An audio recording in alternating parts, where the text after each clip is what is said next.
ఓం శ్రీ మాత్రే నమః.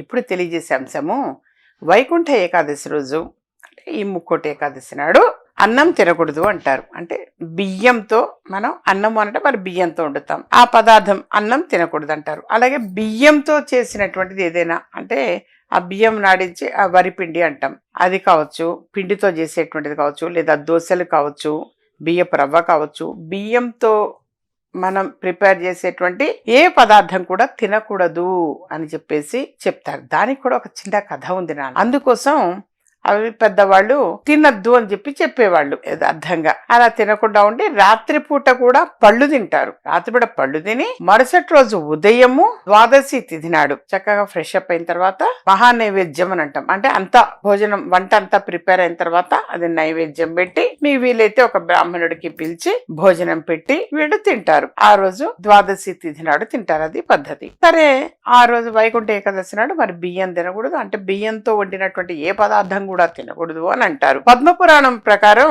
విష్ణువు నుంచి ఉద్భవించిన శక్తి ముర అనే రాక్షసుడిని సంహరించిన రోజు వైకుంఠ ఏకాదశి. ముర అనే రాక్షసుడి దురాగతాలు భరించలేక దేవతలు విష్ణువుని శరణు వేడగా ఆయన వాడితో తలపడి వాడిని సంహరించేందుకు ప్రత్యేక అస్త్రం కావాలి అని గ్రహించి బదరికాశ్రమంలోని హైమావతి గుహలోకి ప్రవేశించాడు. అక్కడ విశ్రమిస్తున్న విష్ణువుని ముర సంహరించేందుకు ప్రయత్నించగా ఆయన ఒక శక్తి అంటే విష్ణుమూర్తి నుంచి ఒక శక్తి ఉద్భవించి తన కంటి చూపుతోటే మురను కాల్చివేసింది. అప్పుడు విష్ణువు సంతసించి ఆమెకి ఏకాదశి అన్న పేరుని పెట్టాడు. సరే, ఆ ఏకాదశిని పేరు పెట్టి ఆ ఏకాదశిని ఒక వరం కోరుకో అని చెప్పేసి విష్ణుమూర్తి కోరతాడు. ఆ రోజున ఉపవాసం ఉన్న వారి పాపాలను పరిహరించాలని ఆమె కోరింది.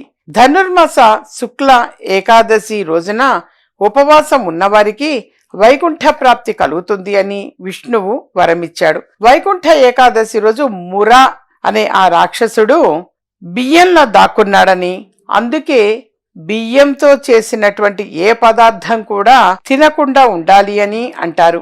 ఈ రోజున ఉపవాసం ఉంటే మిగతా 23 ఏకాదశులు కూడా ఉపవాసం ఉన్నట్టే అని విష్ణు పురాణం చెబుతోంది. ముర అంటే తామసిక రాజసిక గుణాలకు అరిషడ్వర్గాలకి ప్రతీక. వీటిని ఉపవాస జాగరణల ద్వారా జయిస్తే సత్వగుణం లభించి తద్వారా ముక్తికి మార్గం ఏర్పడుతుంది. వరి అన్నంలో ముర నివాసం ఉంటాడు కనుక మందబుద్ధిని ఇచ్చి జాగరూకతను దెబ్బతీస్తాడు అని అంతరార్థం.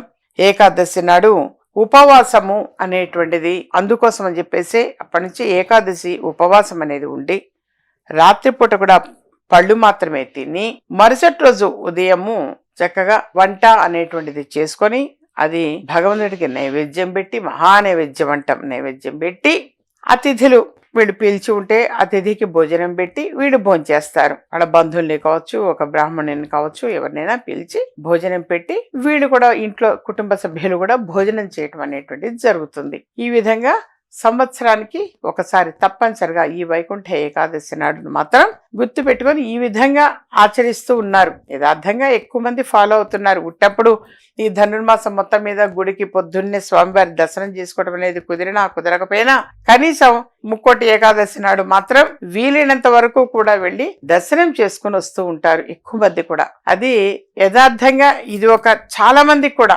గమనించండి, ఇది ఒక అలవాటుగా ఆనవాయితీగా కూడా ఉంటుంది. వాస్తవంగా చాలా చాలా మంచిది. ఆ విధంగా ఆ రోజున విష్ణుమూర్తి దర్శనము అనేది చేసుకోవడం, అది కూడా ఉత్తర ద్వార దర్శనము. ఆ దర్శనం అనేది కూడా ఉత్తర ద్వార దర్శనము, ఉత్తర ద్వారం గుండానే ఆ రోజు ఉంటుంది. ఎక్కడైనా సరే ఇవన్నీ కూడా విష్ణాలయాలన్నీ కూడా ఉత్తర ద్వార దర్శనమే ఉంటుంది. వెళ్ళి ఆ రోజు తప్పనిసరిగా దర్శనం అనేది చేసుకొని వస్తారు. ఆ రోజు విష్ణుమూర్తి ముక్కోటి దేవతలు కలిసి భూలోకంలో ఉంటారు అని, ప్రజలను చూడటానికి వస్తాడు అని నమ్మకం, విశ్వాసం నాన్న. అందుకని ఆ రోజు వీలైనంత వరకు కూడా వెళ్ళి వెంకటేశ్వర స్వామి వారి దర్శనము, లేదా మన ఈ విష్ణాలయాలన్నీ కూడా వాళ్ళకి సమీపంలో రామాలయం ఉండొచ్చు, అలా వెళ్ళి తప్పనిసరిగా ఆ రోజు దర్శనము అనేది చేసుకుని వస్తారు.